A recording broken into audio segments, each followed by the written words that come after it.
राधे राधे। जय श्री कृष्णा। जय जय राधे। दैहिक दैविक भौतिक तीनों तापों को नाश करने वाला श्री कृष्ण भगवान को हम बार बार प्रणाम और नमन करते हैं। राधे राधे। जय श्री कृष्णा भक्तों। जय जय राधे।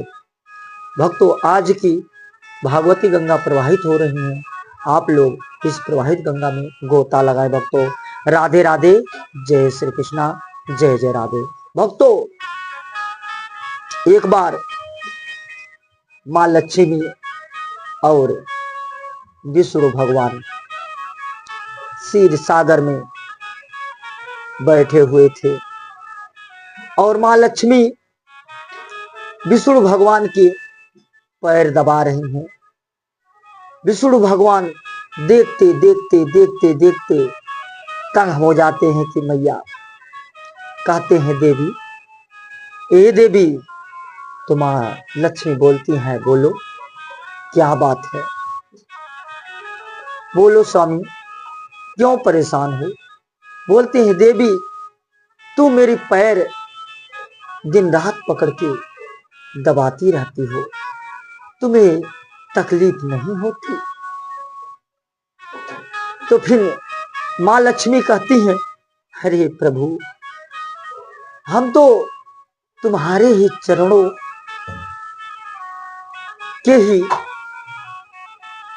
सेवा करने के लिए ही आई हूं। अगर मैं तुम्हारे चरणों को दबाते दबाते अगर थक जाती हूं तो मेरा तुम्हारे साथ रहने से क्या मतलब। फिर विष्णु भगवान कहते हैं, देवी ये बताओ कि तुम इतना मेरे चरणों से प्यार करती हो। तो कहते हैं, लक्ष्मी माता कहती हैं, हाँ प्रभु, मैं तो तुम्हारे ही चरणों के नीचे के लिए बनी ही हूं। मैं अगर तुम्हारी सेवा नहीं करूंगी तो कौन आएगा, मेरा अधिकार है प्रभु। स्वामी, मैं तुम्हारी सेवा मरते दम तक करूंगी। जब तक मैं तुम्हारे साथ रहूंगी तब तक मैं तुम्हारा साथ दूंगी प्रभु। तब तक विष्णु भगवान कहते हैं, वाह देवी, तुम तो एक साक्षात लक्ष्मी हो, मां लक्ष्मी के रूप हो। तो फिर एक प्रश्न विष्णु जी पूछते हैं कि अगर देवी तुम्हारे जैसा अगर और नारी अपने पति की सेवा करे तो इसका क्या संदेशा है देवी। तो बड़े प्रेम से कहती है मैया कि अगर जो पत्नी अपने पति के चरण कमलों को दबाती है और मैं साक्षात उसके घर में प्रवेश कर जाती हूं, कभी लक्ष्मी की कमी नहीं होती। विष्णु भगवान कहते हैं, ऐसी बात है। हाँ प्रभु, जो मां लक्ष्मी अपने पति की सेवा करती है उसके घर में कभी लक्ष्मी की कमी नहीं होती। ये साक्षात विष्णु पुराण में लिखा गया है। जब शादियां होती है ना, जिस समय पति और पत्नी की शादियां होती है उस समय सुना करो, उस समय एक शब्द बोला जाता है कि पति पत्नी की कहा करे और पत्नी पति की कहा करे। पत्नी उस समय मां लक्ष्मी के रूप होती है और उस समय जो जिसके साथ शादी पति होता है उस समय विष्णु भगवान के रूप वो होता है। उस समय जब दोनों की शादियां होती है तो पंडित जी बड़े प्यार से समझाते हैं कि पति पत्नी की कहा करे और पत्नी पति की कहा करे। जब पत्नी को दुख आवे तो पति ना साथ छोड़े, जब पति को दुख आए तो पत्नी ना साथ छोड़े। ये चीज शादी जब होती है तो ये चीज समझाया जाता है, लेकिन हम सब भूल जाते हैं। लेकिन जब शादी हो जाती है तो हम सब दूसरे दुनिया में हो जाते हैं। हम पति पत्नी आपस में लड़ाई करने लगते हैं। ये लड़ाई करने से माँ लक्ष्मी की हानि होती है। माँ लक्ष्मी गुस्सा कर जाती है, घर में गरीबी और दरिद्रता आने लगती है। इसीलिए हर पति और पत्नी से प्रेम से रहना चाहिए। फिर इसके बाद विष्णु भगवान पूछते हैं कि देवी एक चीज और बताओ, अगर कोई पति पत्नी को मारता है तो क्या होता है देवी? तो फिर माँ लक्ष्मी बड़े प्यार से बोलती हैं, अगर कोई जिस घर में नारी का सम्मान नहीं, उस घर में कभी मैं नहीं रहती। माँ लक्ष्मी कहती मैं ना प्रवेश करती हूँ, वो घर दरिद्र हो जाता है। इसीलिए घर में नारियों का सम्मान जरूरी है। जिस घर में नारी का सम्मान होता है उसी घर में माँ लक्ष्मी का वास होता है। साक्षात माँ लक्ष्मी उसके घर में आ जाती हैं भक्तों। लेकिन कहाँ होती हैं?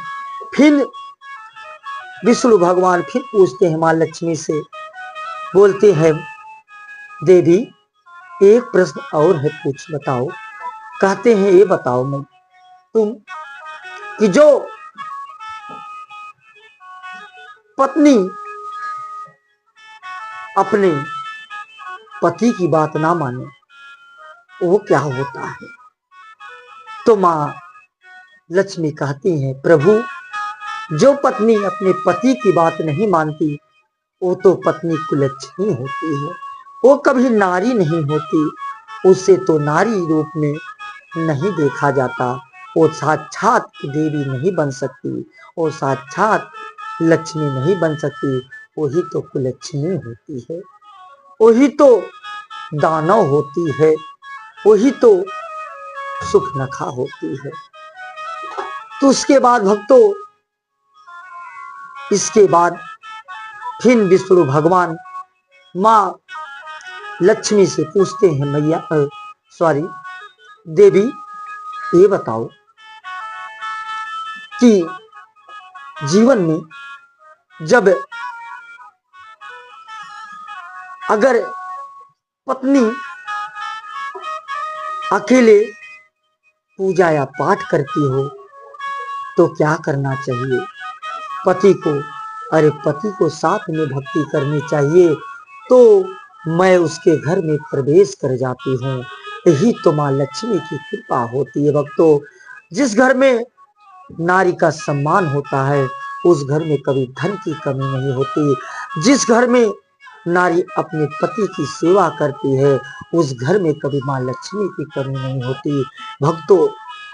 फिर एक बार विष्णु भगवान बड़े प्यार से पूछते हैं, देवी एक चीज बताओ, जो पति अपने पति को, अपने पत्नी को नहीं चाहता है और किसी दूसरे नारी से संबंध बनाता है तो इसके साथ क्या होता है?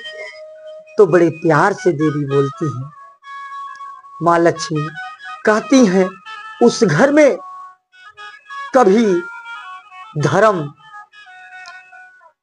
कभी नहीं आ सकता, उस घर में सुख शांति कभी नहीं आ सकती, उस घर में माँ लक्ष्मी कभी नहीं आ सकती, उस घर में दरिद्रता के अलावा कुछ नहीं होता, उस घर में कभी सुख ही नहीं हो सकता और वो घर विनाश के कारण बन जाता है। वहां पे दरिद्र बात करते हैं। इसीलिए कहता हूं कि फिर विष्णु भगवान पूछते हैं माँ लक्ष्मी से कि देवी ये बताओ, जो पत्नी पराये पुरुष से संबंध बनाती है तो उसका क्या होता है?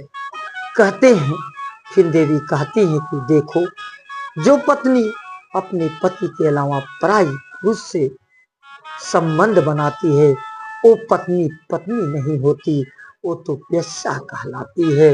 वो तो नारी नहीं उसे कहा जाता, वो कभी देवी नहीं बन सकती, वो कुलच्छनी होती है। वो जीवन में उसके अंदर पापों का विनाश होता है, वो पापनी होती है। घर में विनाशकारी विपरीत बुद्धि, उसके घर में विनाश रूपी काल घेर लेते हैं और उसका जीवन नरक बन जाता है और उसके बच्चे का जीवन नरक बन जाता है, उसकी सारी फैमिली का जीवन नरक बन जाता है और वो जीवन में कभी सुख नहीं पाती और घर विनाशकारी विपरीत बुद्धि विनाशकारी विपरीत बुद्धि उसका घर विनाश बन जाता है भक्तों। इसीलिए कहता हूं कि जीवन में अच्छे कर्मों के मार्ग पे चलो और जीवन धन्य बना लो भक्तों। बोलो राधे राधे ना, बोल दो राधे राधे, जरूर बोल दिया करो। इसीलिए यही कहते हैं कि जीवन में कभी भी गलत कदम ना उठाना, जीवन में अच्छे मार्ग पे चलना। धर्म है तो जीवन में धन है। अगर जिसके घर में धर्म नहीं उसके घर में कभी धन आ ही नहीं सकता। पहला धर्म है, उसके धन तो है। धन मां लक्ष्मी तो भाग के आएंगी भक्तों। बोल दो राधे राधे, जय श्री कृष्णा, जय जय राधे। बोल दो श्री कृष्ण भगवान की जय, बाके बिहारी लाल की जय। राधे राधे।